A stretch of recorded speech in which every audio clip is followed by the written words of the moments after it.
CBS 필하모닉 오케스트라 음악 감독으로 활동 중이신 차준영 강사님께서 클래식은 어떻게 탄생했을까? 라는 주제로 강연하시겠습니다. 강사님을 큰 박수로 환영해 주시기 바랍니다.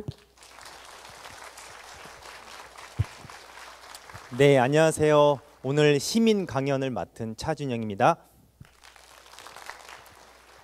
저는 살고 있는 곳이 아산고 옆에 송월타월 맞은편에 살고 있습니다. 가까운 아산 시민이고요. 자, 여러분들 클래식 좋아하십니까? 그렇죠. 좋아하는 분도 있고 좀 애매한 부분도 있고, 제가 이 짧은 시간이지만 클래식에 대해서 좀 읊으려고 이제 여러분들을 만나게 됐습니다. 영상 한번 틀어주세요.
네, 어떤 곡이죠?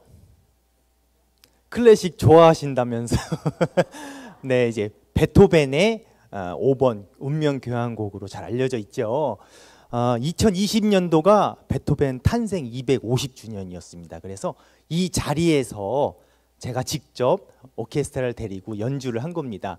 사실 좀 더 좋은 음질과 영상으로 이렇게 띄우고 싶었는데 그놈의 저작권법 때문에 그렇게 하지 못한 점 양해 부탁드립니다. 자, 여러분들 클래식 하면 누가 대표적으로 떠오르시나요? 슈만 너무 수준이 높으신데, 베토벤도 있고 모차르트도 있고 슈베르트도 있고, 그렇죠. 우리가 조금씩은 다들 아시는 것 같습니다. 자, 클래식 네, 사전적 정의가 이렇습니다. 같이 읽어보겠습니다. 시작.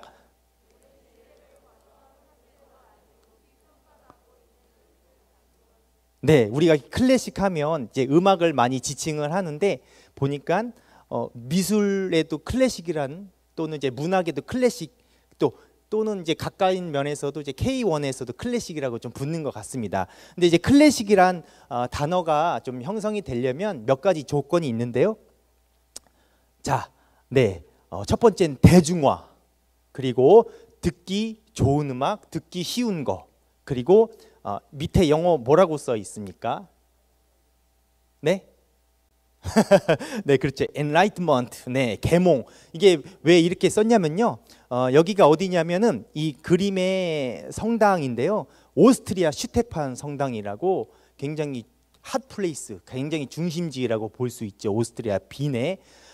예전에는 음악이 프랑스의 전유물, 이탈리아의 전유물 이랬습니다. 하지만 어느 일정 시간이 지나서 저렇게 오스트리아 빈이라는 곳에서 저렇게 활발한 국제적 교류가 형성이 됐습니다. 국제적 교류가 형성이 되면서 그들의 문화를 사랑하는 이제 동호회들이 많이 생겼습니다. 그래서 대중화가 됐고, 하지만 또 이제 여러 가지 조건 중에 조금 어렵고 난해하면 안 되고요, 좀 분명하고 쉽고 나도 할 수 있고, 이런 부분들이 좀 조건인 것 같습니다. 그래서 듣기 좋은 음악, 쉬운 음악. 그리고 이 계몽이라고 썼는데요. 당시에는 어떤 그 종교적인 성향 그리고 어떤 뭐 그런 거 있잖아요. 뭐 신에 대한 뭐 이런 것 때문에 좀 음악이 조금 그쪽으로 조금 포커스가 됐었는데 그런 게 아니라 개인의 웰빙.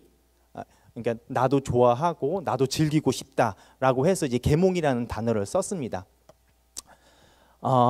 이 클래식이 일어난 시기는 약 한 1750년부터 이제 1810년이라고 합니다. 그때 시기를 보면 저는 한번 이런 거 한번 비교해 보니까 되게 재밌더라고요. 자, 드라마 이산 누구죠? 정조, 정약용. 이렇게 서양의 클래식이 활성화가 됐을 때는 우리나라의 조선 후기였습니다. 정조, 정약용. 이렇게 마치 평행 이론처럼 정조도 어떤 계몽과 어떤 깨우침에 대해서 굉장히 그런 왕이었잖아요. 근데 마찬가지로 저 지구 반대편 서양에서도 클래식이라는 문화가 대중과의 소통이 되고 어떤 상위 계층의 어떤 전유물이 아닌 이렇게 좀 대중화가 되고 그런 이제 과정이 마치 평행 이론처럼 이루어졌다고 해서 이렇게 하면 또 기억하기가 쉽더라고요. 아, 정조 때 클래식이 좀 활성화가 됐구나. 자, 사실 클래식이라는 단어는요, 네, 계급, 한급, 동급. 클래스라는 단어도 고대 로마의 클라시스에서 유래한 당시 로마 상류사회 부유계급을 지칭하는 이런 사전적인 정의가 있습니다.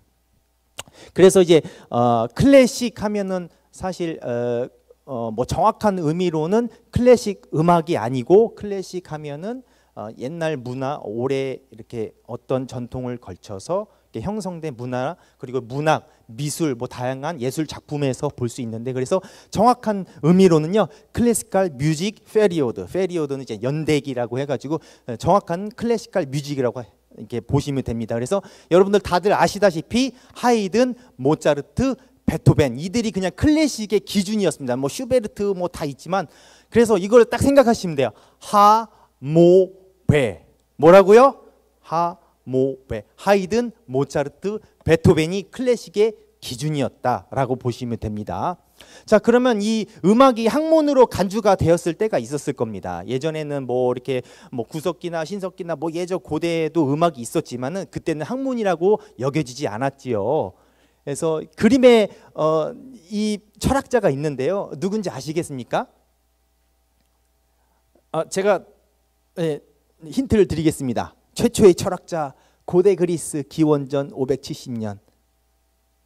네, 피타고라스 최초의 철학자지만 또 이때 당시에는 직업이 좀 애매했잖아요. 철학자, 뭐 시인, 문학자, 음악가 또 이제 분류가 되고 그랬습니다. 그래서 이제 학문이 생겨나고 학문이라고 지칭을 받았을 때가 피타고라스 때부터 시작이 되었고 다들 아시다시피 피타고라스는 어떤 모노코드라고 해서 대장간에서 그 철 두드리는 소리 긴 거는 좀 소리가 둔탁하고 짧은 거는 소리가 좀 뭐라고 해야 되죠? 굉장히 높은 고음의 소리 해가지고 모노코드 이런 단선율의 악기를 제작도 하고 했는데 그래서 피타고라스부터 이런 학문적으로 이제 인정을 받았고 음악의 기원이라고 보시면 되고요. 제가 이 짧은 시간에 다 할 수는 없지만 이런 좀 맥락을 좀 짚어드리고 싶어서 이렇게 시간을 마련했습니다. 이제 제가 준비한 시간은 이제 끝났고요. 이제 또 우리 강사 선생님도 계시고 우리 또 아산 사랑하는 우리 또 아산 이웃들을 위해서 제가 오늘이 또 10월이잖아요. 그래서 10월에 어느 멋진 날에라는 작품으로 여러분들께 작은 음악을 좀 준비했는데 뭐 시간이 좀 괜찮나요? 네.